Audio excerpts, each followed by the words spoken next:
C'est mon histoire, le rendez-vous iconique du magazine Elle. Les lectrices racontent leurs aventures les plus folles et les plus émouvantes.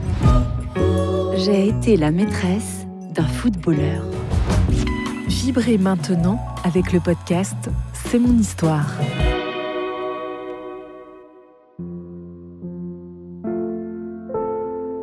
C'était il y a 13 ans. Je me revois toute jeune mariée, douce maman à peine sortie de l'adolescence, dans un charmant pavillon de banlieue. Nos voisins sont des gens attentionnés. Nous les voyons souvent et ils ont un fils de 15 ans qui veut se consacrer au football. Diego est un adolescent timide, préoccupé par ses rêves d'avenir.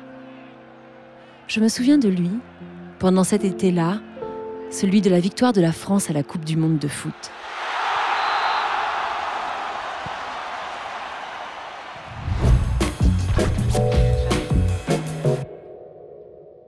De mon côté, quelques années plus tard, les rêves se brisent.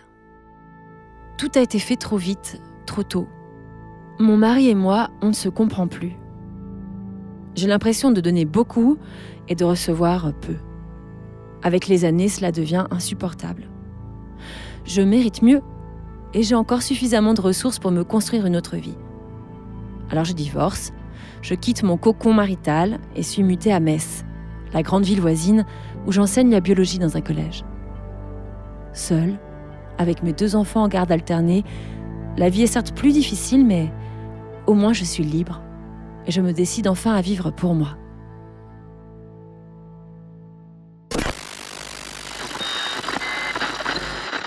L'année dernière, à la radio, j'entends le nom de Diego au sujet d'une sélection dans un des plus grands clubs de France.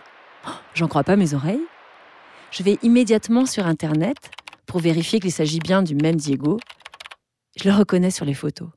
Mais oui, c'est lui, portant le maillot d'un club très célèbre. Je suis très émue de retrouver ce jeune homme, qui me renvoie à une partie bien lointaine de ma vie. À tout hasard, je cherche à le contacter sur Facebook. Je lui demande s'il se souvient de moi. À ma grande surprise, il me répond tout de suite.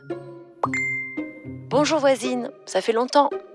Nous échangeons quelques mails et je suis frappée par sa maturité et sa curiosité à mon égard. Au départ, il n'y a aucune intention de séduction de ma part, car je n'ai en tête que le jeune garçon d'autrefois. Mais assez vite, nos échanges dérapent et deviennent même un peu ambigus. « Est-ce que tu es toujours aussi jolie ? Tu m'intimidais tellement autrefois. »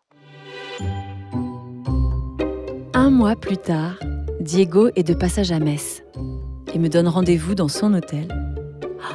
J'accepte sans hésiter. Je me dis, on verra bien.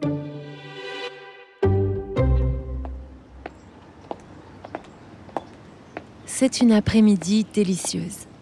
Il fait beau, je suis libre. Nous sommes 2 adultes à présent. Pourquoi ne pas tenter une chose un peu hors du commun ? J'y vais d'un pas décidé, sans appréhension.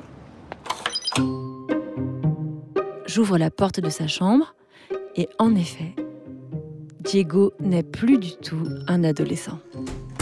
C'est un beau et grand brun, sculpté comme une statue grecque.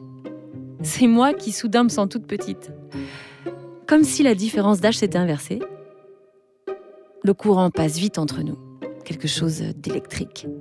Sans doute un peu aussi grâce au champagne. Et nous faisons l'amour sur le lit non défait. Jamais je n'avais ressenti cela. Comme si c'était la première fois que je me découvrais. Nous restons 2 heures ensemble. Je dois partir vite pour récupérer mes enfants. Pour écouter la suite de cette histoire, vous devez être abonné à Elle. Nous vous proposons une offre 100% numérique ou une offre avec votre magazine livré chez vous chaque semaine. Faites votre choix sur la page elle.fr/abonnement.